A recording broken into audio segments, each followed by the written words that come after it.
Hello friends, आज हम लोग क्लास 10 की इतिहास की पढ़ाई करने जा रहे हैं। आज हम लोग क्लास 10 की इतिहास जो है, हिस्ट्री जो है, उसका चैप्टर नंबर 3 हिंद चीन में राष्ट्रवाद। चैप्टर नंबर जो 3 है हिंद चीन में राष्ट्रवाद, उसी की पढ़ाई करने जा रहे हैं। उसी का आज हम लोग शुरू करने जा रहे हैं, वही चैप्टर हम लोग शुरू करेंगे। तो उसका पार्ट नंबर 1 ही है। पार्ट नंबर 1 का वीडियो आप देख रहे हैं, ठीक है। ये लेसन आज हम लोग शुरू करने जा रहे हैं। तो ये लेसन में है क्या, पहले लेसन का नाम जानेंगे कि इंडो चाइना हिंद चीन का मतलब क्या है वो जानेंगे। इसके बाद रेशम मार्ग है, रेशम मार्ग जानेंगे। फिर हिंद चीन में फ्रांसीसी उपनिवेश की स्थापना के क्या क्या कारण थे वो जानेंगे। और एक तरफा वन व्यवस्था, कहने का मतलब आज हम लोग 4 टॉपिक जानेंगे। एक इंडो चाइना क्या है, हिंद चीन, दूसरा क्या है हिंद चीन में फ्रांसीसी उपनिवेश की स्थापना के कारण, तीसरा हम लोग क्या जानेंगे तो एक तरफा वन व्यवस्था जानेंगे, और एक रेशम मार्ग छूट गया, एक रेशम मार्ग हम जानेंगे। तो ये चारों जानेंगे। तो जैसे कि हम हर एक वीडियो में आपको बोलते हैं, क्या बोलते हैं कि इसका सबसे पहले आप क्या कीजिए, स्क्रीनशॉट ले लीजिए। सबसे पहले आप इसका क्या कीजिए, स्क्रीनशॉट ले लीजिए। स्क्रीनशॉट लेने से आपको होगा क्या कि जो बच्चे लिखना चाहते हैं, जो बच्चे नोट्स बनाना चाहते हैं, उनका इससे क्या हो जाएगा, नोट्स बन जाएगा। पार्ट बाय पार्ट हम लोग हम क्या करेंगे, इसके जितने भी टॉपिक है इस चैप्टर में, हाँ, सब टॉपिक को हम क्या करेंगे आपको बताएंगे। ऐसे ही लिख कर आपको क्या करेंगे, नोट्स दे देंगे, ठीक है। आपको सभी टॉपिक का नोट्स मिल जाएगा मेरे पास, मेरा वीडियो में आपको सभी टॉपिक का नोट्स मिल जाएगा। बस आपको करना क्या है कि हर एक वीडियो का पार्ट बाय पार्ट देखना है और उसके स्क्रीनशॉट ले करके कॉपी में लिखते जाना। जैसे आप फेयर कॉपी करते हो ना, हर सब्जेक्ट का अलग अलग फेयर कॉपी करते हो ना, तो उसी तरह से जो हिस्ट्री का आपका फेयर कॉपी होगा, उसमें चैप्टर नंबर 3 का जो फेयर करना आप चाहते हैं, तो यहाँ से एक लाइन से आप कर सकते हैं, ठीक है। समझा क्या करना है, करना क्या है आपको, सबसे पहले इसका स्क्रीनशॉट लेना है, फिर वीडियो को अच्छा से देख लेना है, समझ लेना है, फिर क्या करना है आपको, स्क्रीनशॉट में से जाकर कॉपी में लिख लेना है, ठीक है। तो जो बच्चे इसको लिखना चाहते हैं, उम्मीद है कि वो लोग क्या किए होंगे, इसका स्क्रीनशॉट ले चुके होंगे। ले लिए ना जी। चलिए तब इसको हम शुरू करते हैं। क्या शुरू करना आज, इंडो चाइना हिंद चीन। तो समझते हैं पहले लेसन का नाम। देखिए लेसन का नाम ही है इंडो चाइना हिंद चीन, है ना। जो आपका आज का चैप्टर है उसका नाम ही क्या है, इंडो चाइना हिंद चीन। तो इसके बारे में हम लोग जानेंगे कि इंडो चाइना है क्या, हिंद चीन है क्या। तो इंडो चाइना हिंद चीन एक बहुत बड़ा एरिया है। इंडो चाइना हिंद चीन जो है फ्रांस का उपनिवेश था। क्या था वो, फ्रांस का उपनिवेश था। देखिए लिखा हुआ है इंडो चाइना हिंद चीन। क्या पूछा, इंडो चाइना या हिंद चीन क्या था, कौन सा एरिया था। तो सर ये फ्रांस का उपनिवेश था, जिसमें 3 देश आते थे। कितने देश, 3 देश। कौन कौन, Vietnam, Laos, Cambodia. Vietnam, Laos, Cambodia. समझाया, बस इतना भी लिखोगे तो काम आपका चल जाएगा। कोई पूछेगा बताइए हिंद चीन या इंडो चाइना से आप क्या समझते हैं। देखिए इसको पूछने का तरीका, इसको कई तरीकों से पूछा जा सकता है। ऐसा पूछेगा कि इंडो चाइना या हिंद चीन से आप क्या समझते हैं, तो आपको लिखना है कि इंडो चाइना या हिंद चीन फ्रांसीसी उपनिवेश था। क्या था, फ्रांसीसी उपनिवेश था, जिसके अंदर 3 देश आते थे। कितने देश आते थे, 3 देश। कौन कौन भाई, वियतनाम, लाओस, कंबोडिया। ये पूरे चैप्टर में हम लोग यही 3 देश के बारे में पढ़ेंगे।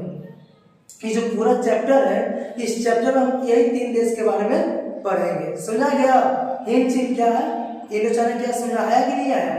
हिंद चीन या इंडो चाइना क्या था भाई, तो फ्रांसीसी उपनिवेश था। क्या था, फ्रांसीसी उपनिवेश था, जिसके अंदर कितने देश आते थे, जिसके अंदर 3 देश आते थे। कौन कौन, वियतनाम, लाओस, कंबोडिया। अब यहाँ पर ब्रैकेट लिखे हैं अन्नाम, तोंकिन, कोचिन चीन। ये जो एरिया है इसको मिलाकर वियतनाम बना हुआ था, ठीक है। इसलिए इसको आप ये नहीं भी लिखोगे तो काम आपका चल जाएगा, ठीक है। हम इसको इसीलिए लिख दिए कि आप कहीं ऑब्जेक्टिव में पूछ दे कि अन्नाम, तोकिन, कोचिन चीन का संयुक्त नाम क्या था, तो क्या था, वियतनाम, ठीक है। क्या नाम था, वियतनाम। तो इंडो चाइना क्लियर है, समझ आ गया। इंडो चाइना क्लियर हो गया, जिसमें 3 देश आते थे, वियतनाम, लाओस, कंबोडिया। अब हम पढ़ेंगे रेशम मार्ग, जिसको सिल्क रूट भी कहा जाता है। रेशम मार्ग जिसको सिल्क रूट भी कहा जाता है। तो रेशम मार्ग से ऐसा क्वेश्चन आएगा कि रेशम मार्ग कहाँ से शुरू होता था, कहाँ को जाता था। मतलब रेशम मार्ग कहाँ से कहाँ जाता था।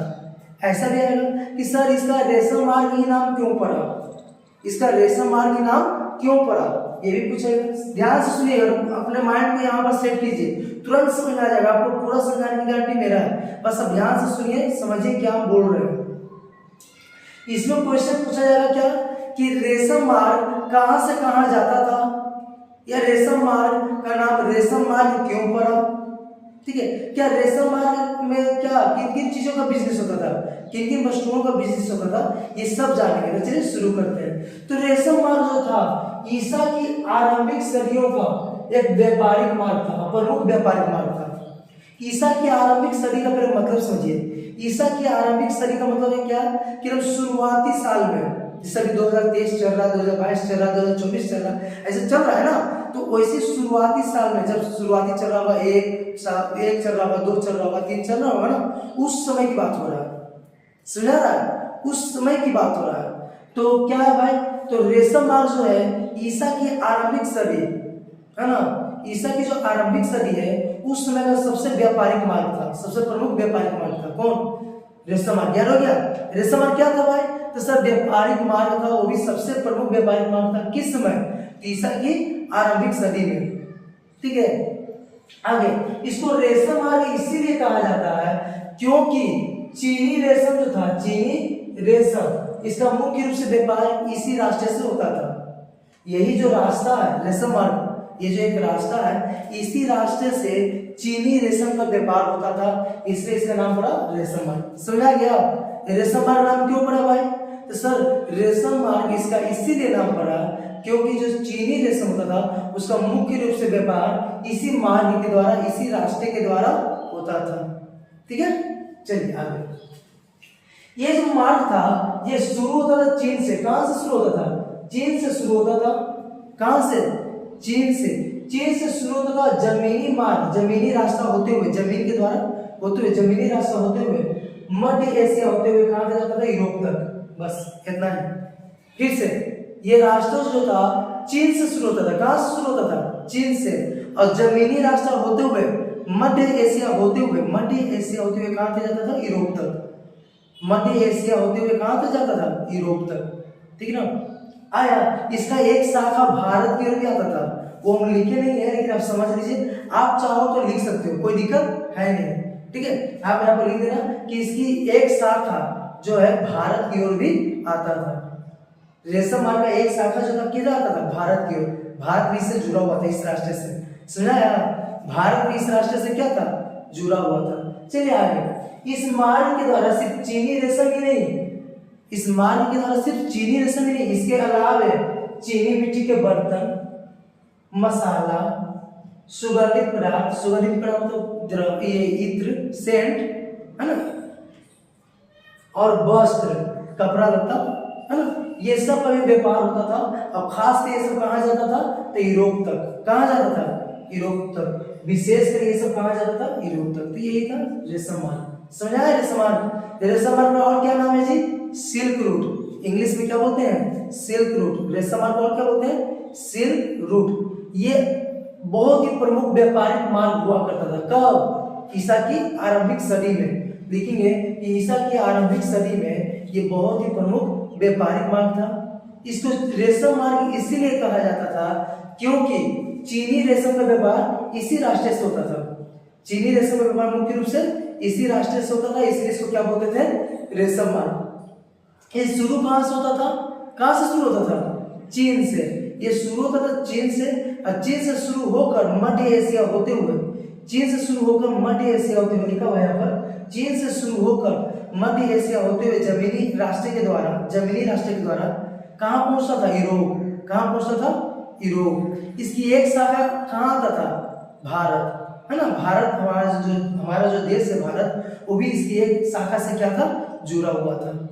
और सिर्फ चीनी रेशम ही नहीं, इसके अलावा चीनी मिट्टी के बर्तन, कपड़ा लत्ता, सुगंधित द्रव्य। सुगंधित द्रव्य का मतलब क्या होता है? इत्र, सेंट है ना, सेंट हो गया, मसाला हो गया, ये सब का भी व्यापार इस रास्ते से होता था। ये सब मुख्य रूप से कहाँ जाते थे? यूरोप। तो ऐसा मत सोचिए कि सिर्फ यूरोप ही जाते थे। यूरोप तो जाते थे और भी पूरे देश में जाते थे, लेकिन सबसे ज्यादा कहाँ जाते थे? यूरोप। ये था आपका रेशम मार्ग। क्लियर हुआ जी? रेशम मार्ग। समझाया रेशम, पूछा कि रेशम कहाँ से कहाँ तक जाता था, तो चीन से यूरोप, है ना, क्या क्या होते हुए, तो मध्य एशिया होते हुए, जमीनी रास्ते के द्वारा मध्य एशिया होते हुए। इसको रेशम क्यों नाम पड़ा, क्योंकि जो चीनी रेशम था उसका मुख्य रूप से व्यापार इसी रास्ते से होता था। क्या सिर्फ रेशम का ही व्यापार होता था, नहीं, इसके अलावे और भी जो कपड़ा लता हुआ, है ना, फिर चीनी मिट्टी के बर्तन हुआ, सुगंधित द्रव्य हो गया, मसाला हो गया, उस सब का व्यापार इस रास्ते से होता था। अब मेन रूप से कहा जाता था यूरोप।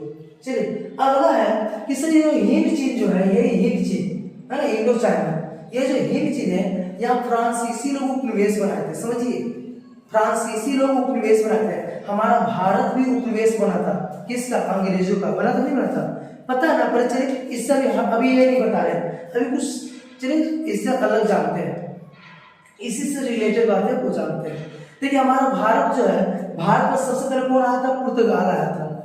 भारत में सबसे पहले कौन आया था, पुर्तगाल। यहाँ भी सबसे पहले पुर्तगाल आया था, याद रखिएगा। हिंद चीन में भी सबसे पहले कौन आया था, पुर्तगाली आया था, ठीक है। तो भारत में सबसे पहले पुर्तगाल आया था, ठीक है। उसके बाद फिर धीरे धीरे पुर्तगाल का कौन आदमी था, आया था Vasco D gamma. Vasco D gamma जो है भारत में आया, यहाँ बिजनेस किया और 60 गुना फायदा कमाया। कितना फायदा कमाया था, 60 गुना फायदा कमाया। तो ये बात जो है पूरी यूरोप में फैल गया, पूरी दुनिया में बात फैला, अरे भारत नाम का भी कोई देश है जहां से वास्को डी गामा जो है ना बिजनेस किया, तो उसको कितना फायदा हुआ, 60 गुना फायदा हुआ।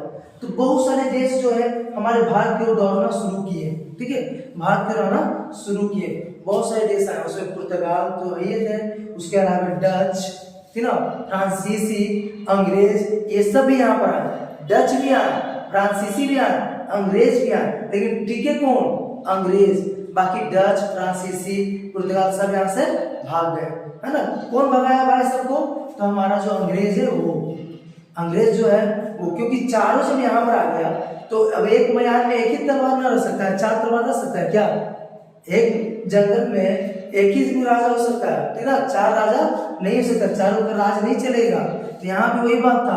अब इस देश में क्या होना कि चारों के बीच कंपटीशन शुरू हो गया। चारों जो आया ना, कौन चारों आया था, पुर्तगाल, डच, फ्रांस, अंग्रेज, समझा, पुर्तगाल, डच, फ्रांस, अंग्रेज, ये चारों जो आया था, तो चारों में कंपटीशन शुरू हो गया। यहाँ पर इंडिया में चारों में कंपटीशन शुरू हो गया। अब कंपटीशन में जीता कौन, कंपटीशन में अंग्रेज जीत गया, बाकी तीनों को यहाँ से जाना पड़ा, ठीक है, तीनों को यहाँ से जाना पड़ा। तो उसी प्रकार हिंद चीन है, उसी प्रकार हिंद चीन है। हिंद चीन में भी क्या हुआ, तो उपनिवेश बनाने का क्रम चल रहा था। तो कौन उपनिवेश बनाया हिंद चीन को, फ्रांसीसी लोग। कौन बनाया, हिंद चीन को जो है उपनिवेश फ्रांसीसी लोग बनाए। कौन बनाया, फ्रांसीसी लोग। तो क्वेश्चन है कि इसके पीछे क्या कारण था कि फ्रांसीसी लोग हिंद चीन को उपनिवेश बनाए। क्वेश्चन क्या है कि हिंद चीन को फ्रांसीसी लोग क्यों अपना उपनिवेश बना, ऐसा पूछा जाएगा। फ्रांसीसी लोग हिंद चीन को अपना उपनिवेश, उपनिवेश का मतलब होता है गुलाम, ठीक है, अपना उपनिवेश क्यों बनाए, क्या कारण था कि फ्रांसीसी लोग हिंद चीन को अपना गुलाम बनाए, उपनिवेश बनाए। तो चलिए इसको जानते हैं। तो इसके पीछे बहुत सारा कारण था। फ्रांसीसी लोग हिंद चीन को अपना उपनिवेश बनाया, इसके पीछे बहुत सारे कारण थे, जिसमें से 3 कारण बहुत ही प्रमुख है। पहला कारण है आर्थिक कारण। पहला कारण क्या है, आर्थिक कारण। आर्थिक कारण क्या है भाई, तो जो वियतनाम है वो कृषि प्रधान देश था।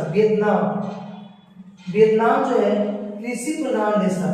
सर पढ़ रहा हूँ हिंद चीन, यहाँ पर आगे वियतनाम, तो पहले ही बताते हैं कि वियतनाम कहाँ का देश है, हिंद चीन का। बता रही है ना यहाँ पर कि हिंद चीन में ही आता है वियतनाम, बताया कि नहीं बता, हिंद चीन में ही आता है वियतनाम।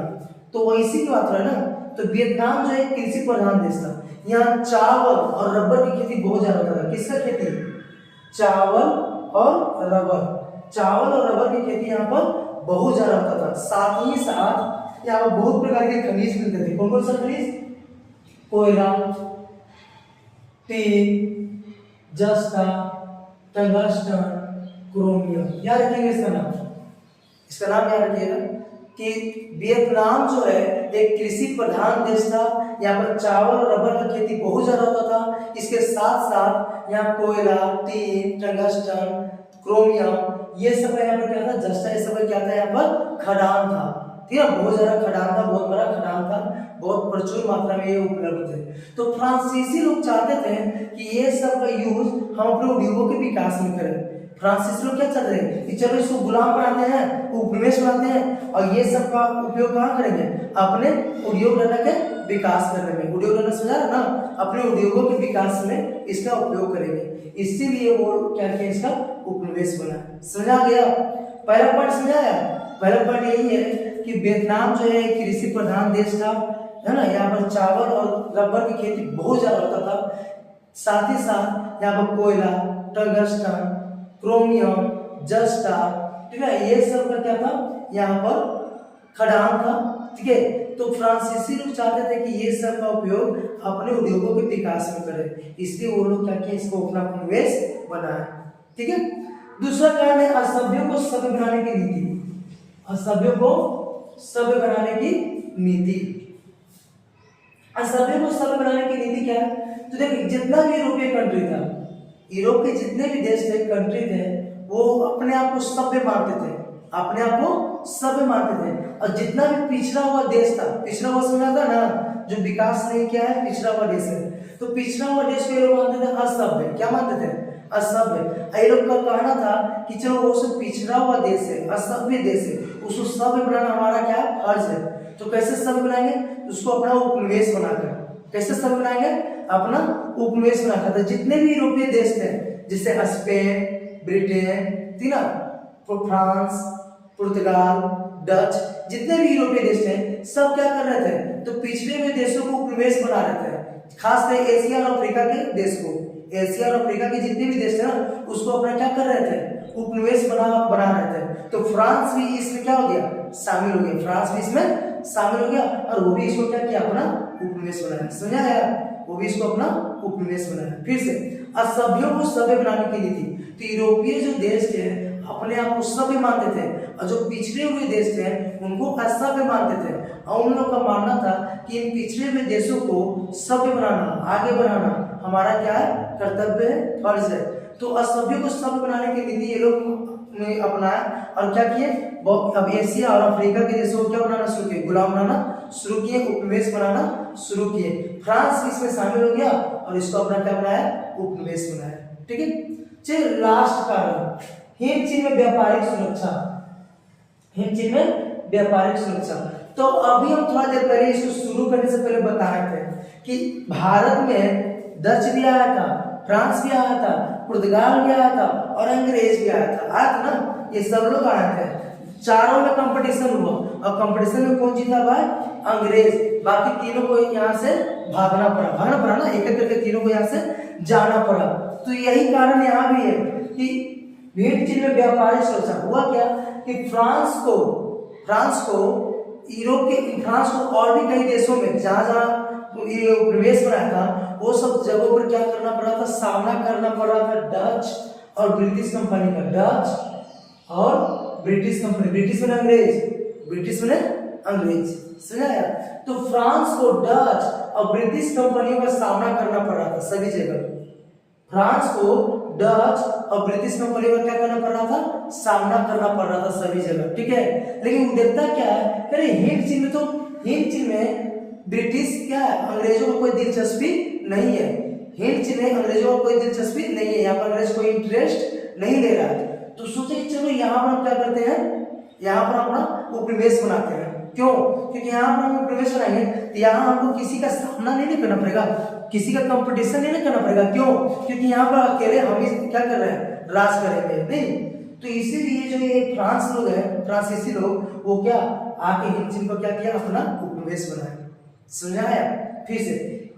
तो फ्रांस को डच और ब्रिटिश कंपनी का सामना करना पड़ रहा था। फ्रांस को डच और ब्रिटिश कंपनियों का हर जगह, फ्रांस को डच और ब्रिटिश कंपनियों का हर जगह पर क्या करना पड़ रहा था, सामना करना पड़ रहा था। लेकिन हिंद चीन में इनकी कमी थी। हिंद चीन में डच और ब्रिटिश कंपनियों का क्या था, कमी था। कोई इनका वहां पर लगाव, ऐसा कोई दिलचस्पी सब नहीं था। तो फ्रांस इसको क्या किया, अपना उपनिवेश बनाया और इसका आर्थिक संसाधन का उपयोग करना शुरू किया। ये सब कारण था जिसके कारण फ्रांस क्या किया, हिंद चीन को अपना उपनिवेश बनाया। आया समझ में, आया कि नहीं आया। इसके बाद एक तरफा अनुबंध व्यवस्था। ये भी बहुत अच्छा क्वेश्चन है। पूछा जाता है ऐसा कि एक तरफा अनुबंध व्यवस्था से आप क्या समझते हैं। इसके ये क्वेश्चन आ चुका है एग्जाम में, और मॉडल सेट ये सब आप अगर बनाते हैं तो मॉडल सेट ऐसे में भी ये क्वेश्चन आपको मिल जाएगा कि एक तरफा अनुबंध व्यवस्था किसे कहा जाता है। एक तरफा अनुबंध व्यवस्था क्या था, एक तरफा अनुबंध व्यवस्था से आप क्या समझते हैं। देखिए क्या था, तो एक तरफा अनुबंध व्यवस्था एक प्रकार का एग्रीमेंट हुआ करता था। क्या होता था, एग्रीमेंट, जिसको इकरारनामा हिंदी में बोलते हैं। एक तरफा अनुबंध व्यवस्था एक प्रकार का एग्रीमेंट होता था, इकरारनामा होता था। किसके किसके बीच, तो बगान मालिक और मजदूरों के बीच, बगान मालिक और मजदूरों के बीच। समझ आया। एक तरफा अनुबंध व्यवस्था क्या था जी, तो एक तरफा अनुबंध व्यवस्था एक प्रकार का एग्रीमेंट या इकरारनामा था जो बगान मालिक और मजदूरों के बीच होता था। किसके बीच, बगान मालिक और मजदूरों के बीच। इसके अंतर्गत मजदूरों को कोई अधिकार नहीं दिया जाता था, मजदूरों को किसी प्रकार का कोई अधिकार नहीं मिलता। सारा अधिकार किसके पास था, सारा अधिकार जो था किसके पास था, तो मालिक के पास। किसके पास, बगान के मालिक के पास। मजदूरों को कोई अधिकार नहीं होता था, ठीक है। और बगान मालिक जो होता था वो मजदूरों को सजा भी दे सकता था। अगर काम पूरा नहीं किया मजदूर जो है काम पूरा नहीं किया, काम छोड़कर भागना चाहता था, तो उसको पकड़ पकड़ के क्या करता था, सजा देता था। वो चाहे तो जेल में भी उसको भेज सकता था, लेकिन मजदूर कुछ भी कर नहीं सकता था। एक प्रकार से इसके द्वारा मजदूरों का जीवन कैसा था, गुलामों के जैसा। कैसा था, गुलामों के जैसा। आगे समझ रहे, फिर कीजिए, समझिए कि क्या है एक तरफा अनुबंध व्यवस्था। क्या है, एक प्रकार का एग्रीमेंट है। एक तरफा अनुबंध व्यवस्था क्या है, एक प्रकार का एग्रीमेंट या इकरारनामा था जो बगान मालिक और मजदूरों के बीच होता था। बगान मालिक और मजदूरों के बीच होता था। इसमें मजदूरों को कोई अधिकार नहीं दिया जाता था, मजदूरों को किसी प्रकार का कोई अधिकार नहीं था। सारा अधिकार किसके पास था, बगान मालिकों के पास था। सारा जो अधिकार था वो किसके पास था, बगान मालिक के पास था। ठीक है। अगर कोई काम पूरा नहीं किया कोई काम मजदूर पूरा नहीं किया या काम छोड़ भागना चाहा, तो उसको ये लोग क्या करते थे, सजा देते थे। पकड़ के जेल में भी डाल सकते थे, पकड़ के जेल में डाल देते थे, सजा भी देते थे। ऐसा समझना। तो एक प्रकार से देखा जाए तो मजदूरों की स्थिति बहुत ही खराब था, बिल्कुल गुलामों के जैसा था। बस इतना लिखोगे आपको इसमें नंबर मिल जाएगा। तो आज का यही टॉपिक था आपका पार्ट नंबर 1 में। हम लोग क्या सीखे, तो 4 बातें सीखे। हिंद चीन का क्या मतलब है, सीखे ना। हिंद चीन या हिंदुस्तान में कितने देश थे वो सीखे, अब क्या मतलब है वो सीखे। इसके बाद रेशम मार्ग सीखे, कहां से कहां तक जाता था, है ना, किन किन चीजों का बिजनेस होता था और उसको रेशम मार्ग नाम क्यों पड़ा। इसके बाद फ्रांसीसी लोग हिंद चीन को अपना उपनिवेश क्यों बनाए, क्या क्या कारण था, फ्रांसीसी लोग अपना उपनिवेश हिंद चीन को क्यों बनाए, इसके पीछे क्या कारण था वो जाने। और लास्ट में क्या जाने, एक तरफा अनुबंध व्यवस्था। हम फिर से आपको बोलते हैं कि पूरा का पूरा नोट्स बनाना मेरा ड्यूटी है, नोट्स आपको पूरा बनवा देंगे। बस जैसे जैसे आपको वीडियो बना के डालते जाते हैं आप वीडियो को देखते जाइए और स्क्रीनशॉट ले लेकर उसको क्या कीजिए, अपना कॉपी में सीरियल बाय लिखते जाइए। ठीक है। एक लाइन से आप अगर लिखते जाओगे, एक लाइन से लिखते जाओगे तो आपका नोट्स पूरा का पूरा हम तैयार करवा देंगे। कहीं पर आपको जाने की कोई जरूरत नहीं है। सब सब्जेक्ट का, सभी सब्जेक्ट का नोट्स आपको यहाँ पर मिल जाएगा। तो चलिए आज इतना ही रख लेते हैं। पार्ट नंबर 2 लेकर आते हैं अगले बार। पार्ट 2 में इससे भी इंटरेस्टिंग सब्जेक्ट है, सॉरी टॉपिक है, वो जानेंगे। आज के इतना ही, धन्यवाद।